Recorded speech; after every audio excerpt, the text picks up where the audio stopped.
Hi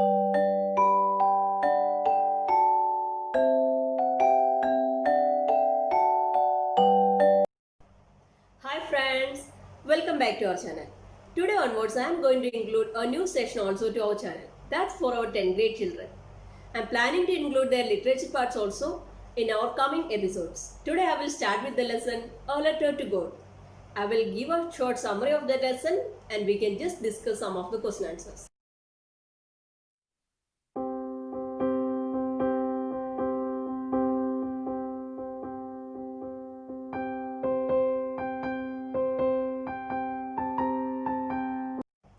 A Letter to God is a short story written by G.L. Fernandez.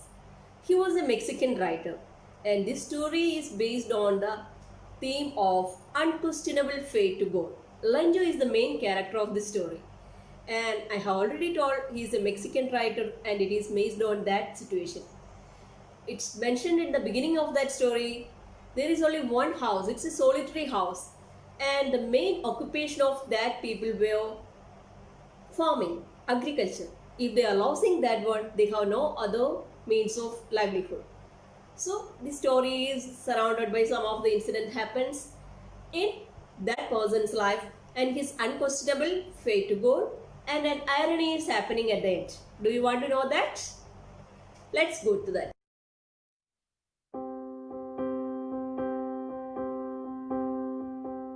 Lanjo is the main character of this story who had a never-ending faith in God.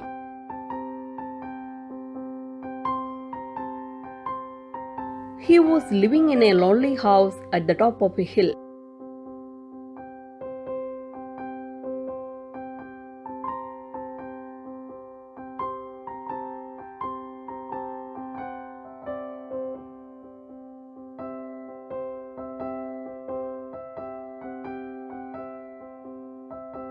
He had good crops, but it was in extreme need for a shower of rain, and Lanjo was waiting for a gentle shower of the rain.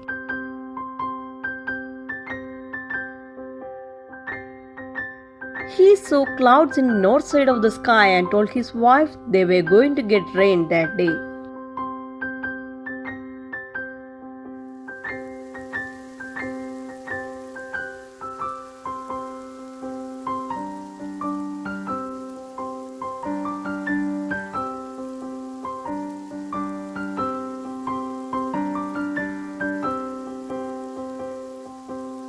The rain began to fall. He went out to feel the rain, and happily he was watching the side of the cornfield which is covered with the shower of rain. But suddenly a strong wind had begun to blow, and very large hailstones began to fall. All the crops were spoiled. But Lanjo was a man of strong faith in God. As he was a man of strong faith in God, he wrote a letter to God for seeking help from God. He requested God to send him 100 pesos for sowing new crops. He wrote to God on the envelope and kept inside the post box. But the postman who found the address began to laugh, and he carried that letter to the postmaster. The postmaster, who was a fat, amiable person, also broke out laughing, but suddenly he turned serious while reading the content. The faith of that person made the postmaster surprised, and he didn't want to break the faith of that person. He was greatly impressed with the faith of that man and decided to write a reply to Lanjo for not breaking his faith. So he collected some money from his colleagues and he gave a part of his salary also. But he couldn't collect the whole amount. But then also he sent it to Lanjo in the name of God. On the next Sunday, the postman handed over the letter to Lanjo. But while receiving the letter, he was not at all surprised. But after counting the money, he became angry and thought God will never make a mistake and will never deny his request. Suddenly, he started to write another letter to God.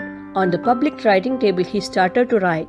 When he finished, he pasted a stamp on it and dropped it in the mailbox.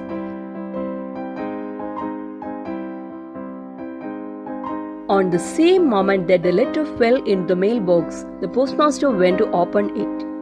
It was written like this: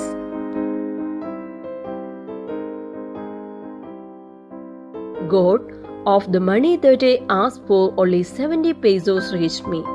Send me the rest, since I need it very much, but don't send it to me through the mail because the post office employs a bunch of crooks. Lancho.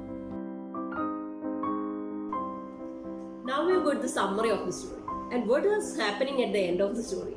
Lancho is thinking that the post office people only took the money. And he is never willing to believe that God will never send money to a person. He is strongly believing that God only sent him the money. And that is the irony happening at the end of the story. You enjoyed the story? Now we can check some of the question answers.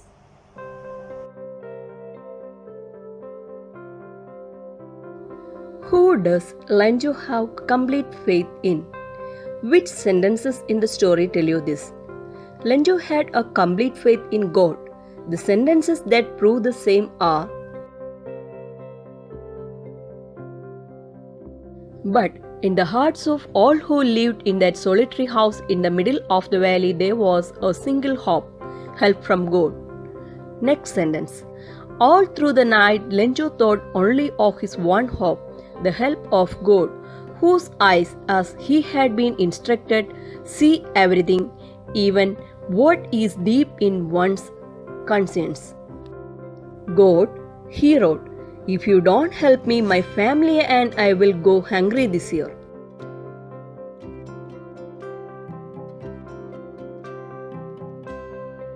Second question: why does the postmaster send money to Lancho? Why does he sign the letter God? The postmaster was moved by the writer's faith in God, so he decided to send the money. And he didn't want to break the faith, so he signed the letter God.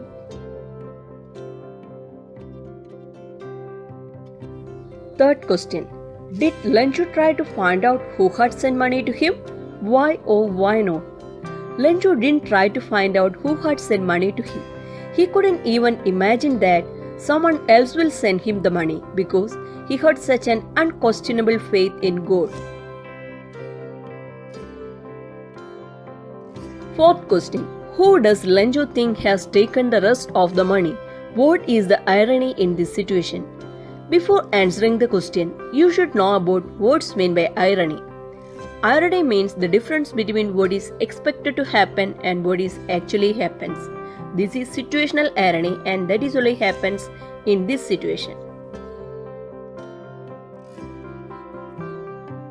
Answer: Lancho thinks that the post office people have taken the money. In reality, the same have sent him the money, but without realizing that he is suspecting them. This is the irony in this situation. Hoping you enjoyed today's episode. With a new topic, we can meet in the next episode.